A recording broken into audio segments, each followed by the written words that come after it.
So, good morning, everybody. I am Dr. Aditya Pradhan. I am at BL Kapoor Hospital at New Delhi, and I am going to speak today a little bit about diet and related matters in general, and a little bit of perspective for urology.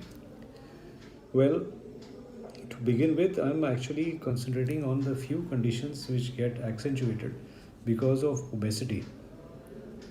That is the first thing I will be talking on. The second thing I'll be talking about is some misconceptions about fluid intake, which are very common. The third thing I will be dealing with is with special considerations of diet for a patient who's had a stone in the kidney. In the last and final part of my talk, I will cover a little bit about nutrition in patients with cancer and renal failure. So, to take up my first point, which is diet, in general and a healthy lifestyle.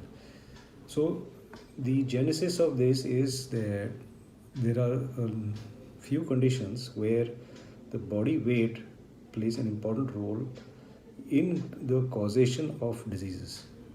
For example, it is well known that a person who's obese will have symptoms of overactivity of the bladder, which means very frequent passage of urine, sometimes to the extent that there is a difficulty in controlling urination. So, bladder overactivity is well correlated with an obese patient. Obese means overweight. There are also some cancers like renal tumors which have been found to be more common in patients who are obese.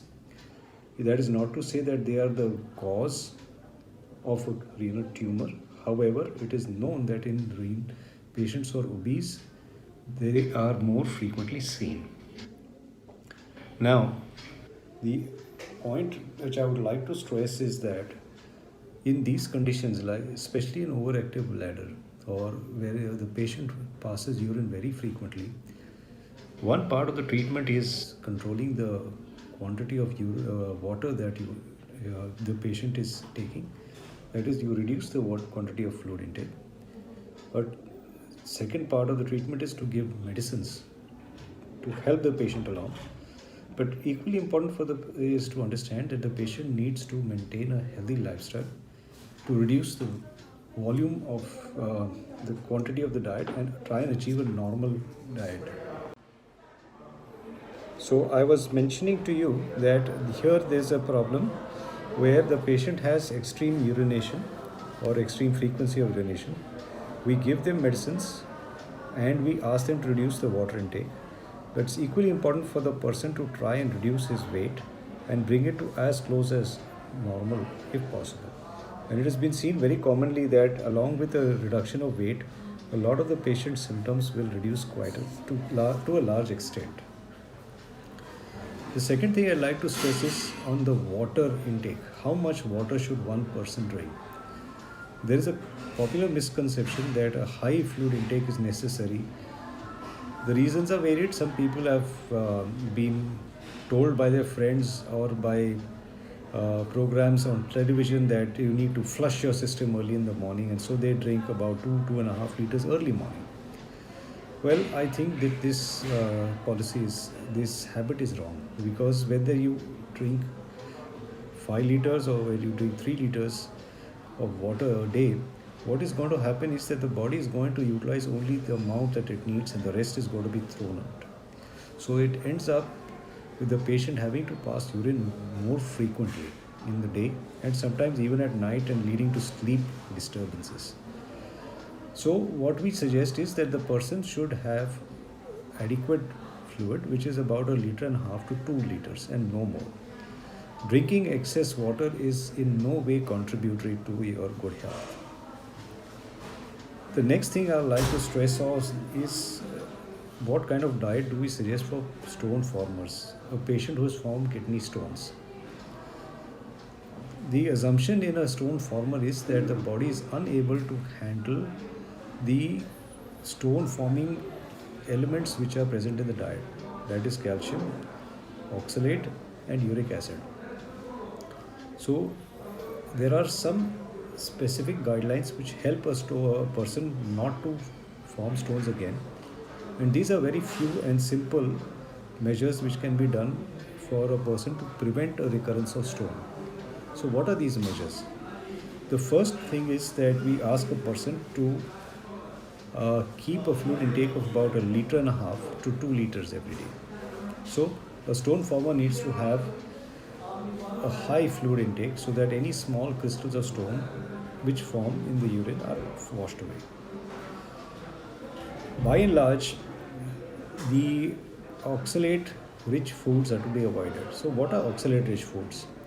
Oxalate rich foods are dry fruits of all nature like groundnut, walnut, cashew nut. These should be avoided. Another common culprit is tea.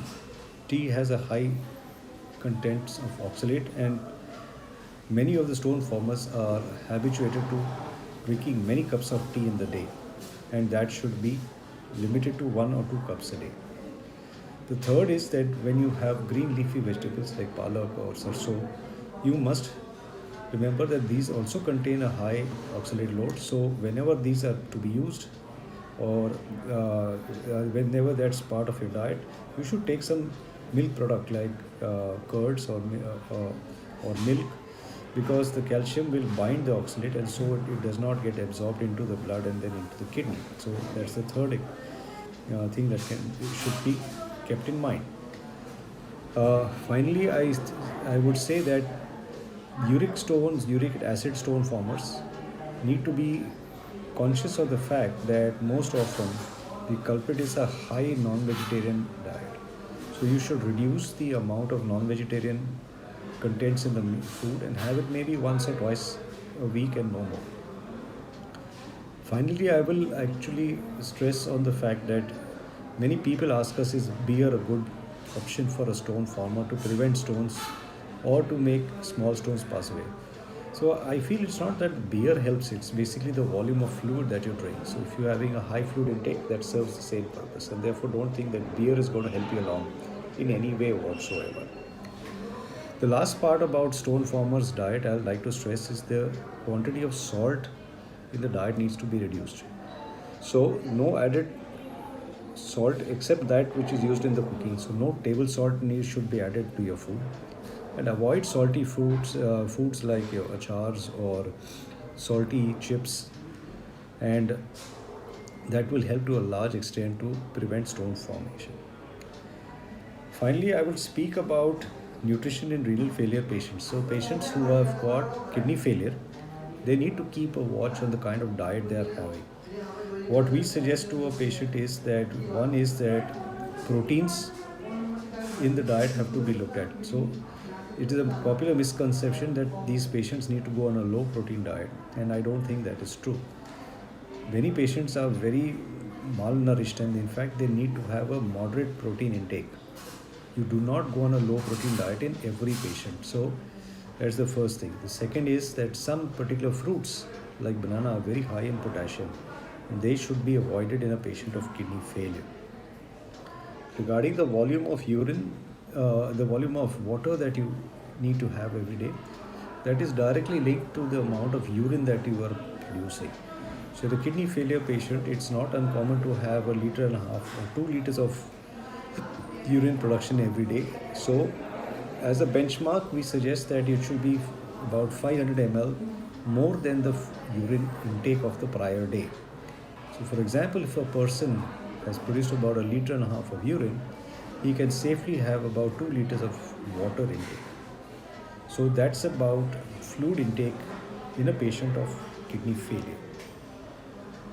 So I like to conclude my talk here by saying that in those patients who have got cancer, they need to maintain a good protein intake in their diet. If there are associated kidney failure conditions with the cancer, then obviously your doctor will be the best person to guide you on the kind of diet that you need to have. Thank you so much for your attention.